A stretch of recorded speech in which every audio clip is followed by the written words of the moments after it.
बिस्मिल्लाहिर्रहमानिर्रहीम। हम डिस्कस करें सेकेंड ईयर एफएससी का मैथ।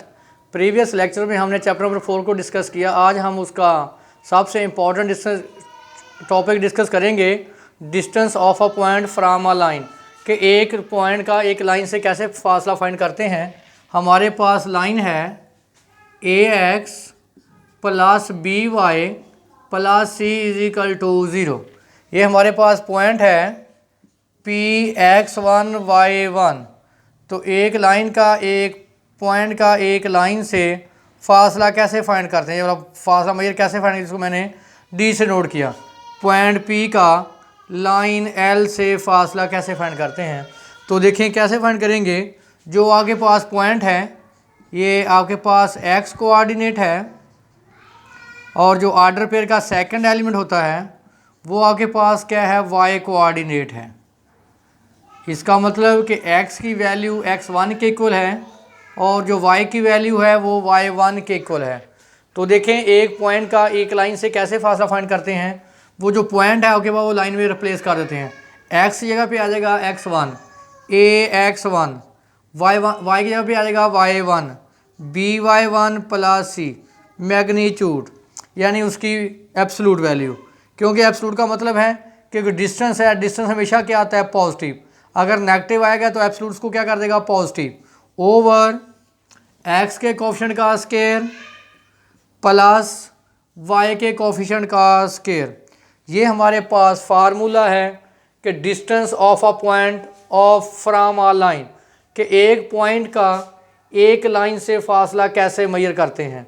तो देखें हमारे पास एक्सरसाइज 4.3 है, उसका क्वेश्चन नंबर 30 है, find a distance from a point P 6y-1 to a line 6x - 4y + 9 = 0, कि एक पॉइंट का एक लाइन से डिस्टेंस फाइंड करना है।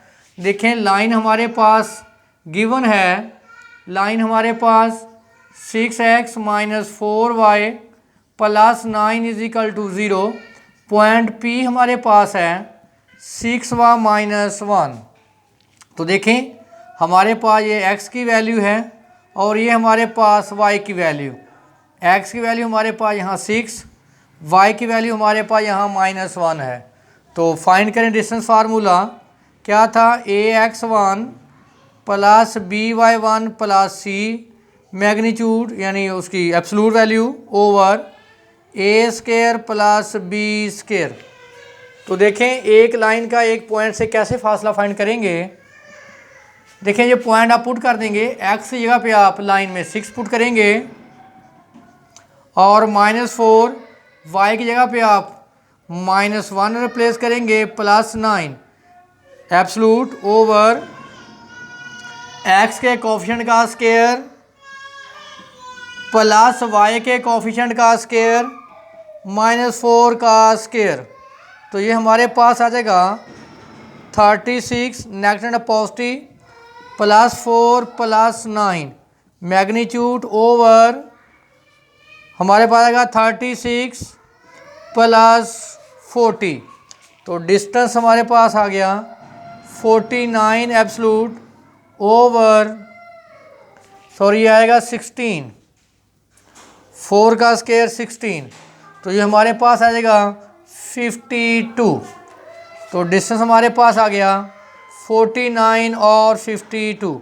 ये हमारे पास फार्मूला है कि एक लाइन का एक पॉइंट से डिस्टेंस फाइंड कैसे करते हैं। डिस्कस करेंगे area of a triangular region whose vertices are given. हम फाइंड करेंगे एरिया ऑफ ट्राईएंगल। देखें हमारे पास जो ट्राईएंगल के वर्टिसेस होते हैं x1 y1, क्योंकि आपको पता है कि ट्राईएंगल के 3 वर्टिसेस होते हैं। B हमारे पास है x2 y2 और हमारे पास जो C पॉइंट है x3 y3। एरिया ऑफ ट्राईएंगल को हम डिस्कस करते हैं। एरिया ऑफ ट्राईएंगल को हम डिनोट करेंगे डेल्टा से। ये बराबर है 1/2 first coordinate x1 y1, second x2 y2, third हमारे पास क्या है x3 y3। आखिरी कॉलम में हम 1 1 रिप्लेस करते हैं। तो ये हमारे पास है एरिया ऑफ आ ट्राईएंगल, जिसको हम डेल्टा से डिनोट करते हैं।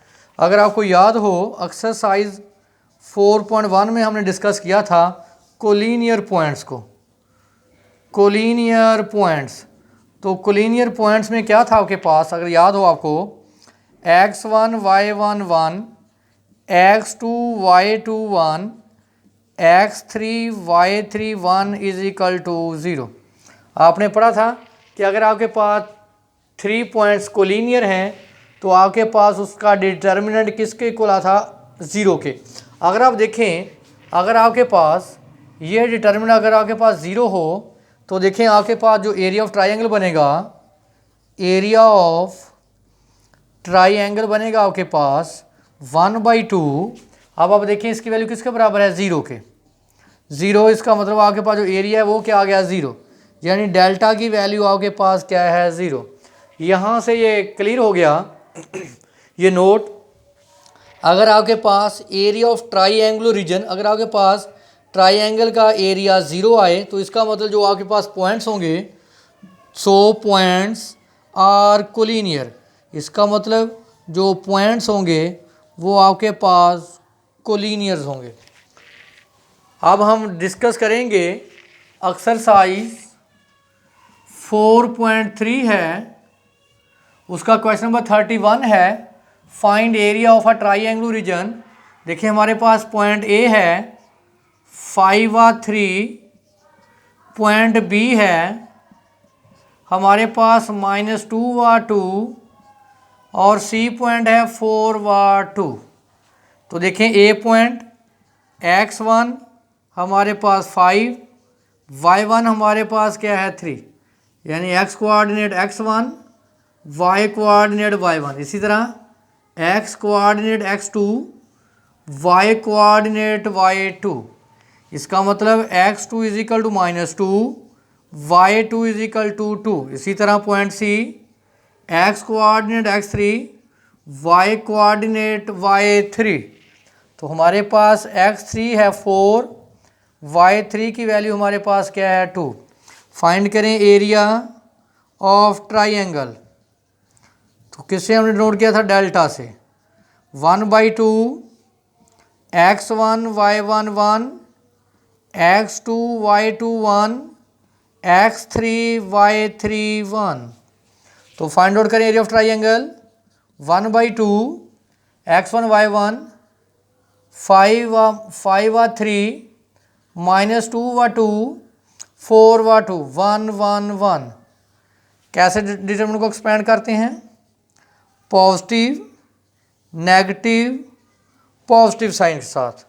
1/2 करें डिटरमिनेंट को एक्सपेंड, 5 ये कॉलम और ये रो, 2 -2 -3 ये कॉलम स्किप और ये रो, -2 -4 +1 ये कॉलम स्किप और ये रो, -4 -4 -8।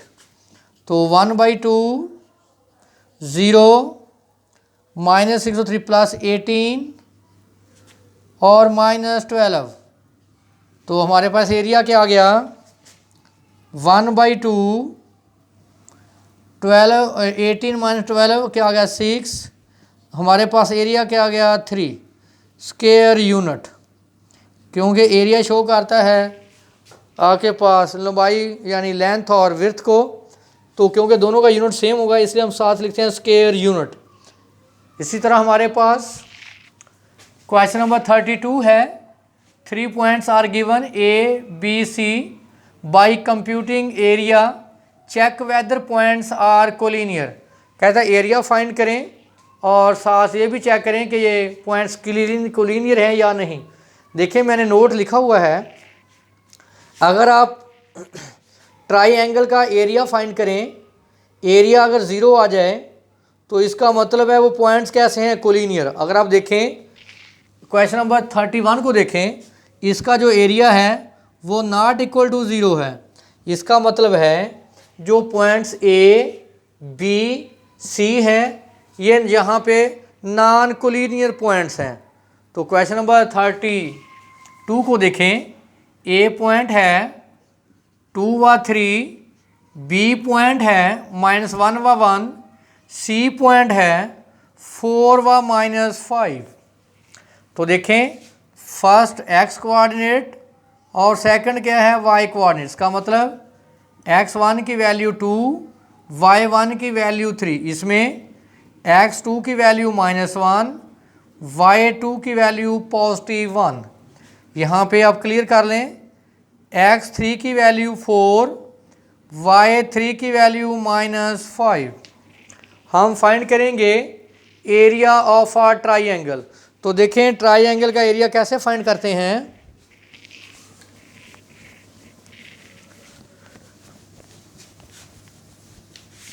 फार्मूला यूज करेंगे हम एरिया ऑफ ट्राइंगल का, 1/2 x1 y1। हमारे पास आ जाएगा area of triangle, area of triangle यानी डेल्टा को एरिया से डिनोट करते हैं, 1/2 x1 y1 x2 y2 x3 y3, 1 1 1। Point इसमें रिप्लेस करें, 1/2, ये देखें x1 y1 2 व 3, x2 y2 -1 व 1, इसी तरह x3 y3 4 व -5, 1 1 1। क्या आएगा पॉजिटिव साइन, नेगेटिव पॉजिटिव। तो 1/2 डिटर्मिनेंट को एक्सपेंड करें, क्या आएगा 2, ये 2 जिस कॉलम है वो कॉलम स्किप और वो रो स्किप, क्या आएगा 1 + 5 -3, ये कॉलम स्किप और ये रो, -1 -4 +1, ये कॉलम और ये रो, 5 -4। तो 1/2, 6 और 2 12, -5 + 15 और +1। तो ये हमारे पास आ जाएगा 1/2, ये आ गया 16, 18 28। तो हमारे पास एरिया क्या आ गया, डेल्टा हमारे पास आ गया 14 स्क्वायर यूनिट। इसका मतलब कि delta 14 not equal to 0। So given points A, B, C are non-collinear। देखें अगर आपके पास डेल्टा की वैल्यू नोट, यानी अगर आपके पास डेल्टा की वैल्यू 0 होती तो पॉइंट्स कैसे होते, कोलिनियर। क्योंकि अब डेल्टा की वैल्यू नॉट इक्वल टू 0 है तो हमारे पास जो गिवन पॉइंट्स हैं ए, बी और सी, ये सारे पॉइंट्स क्या हैं, नॉन कोलिनियर। ये हमारे पास था एरिया ऑफ ट्राइंगल का टॉपिक।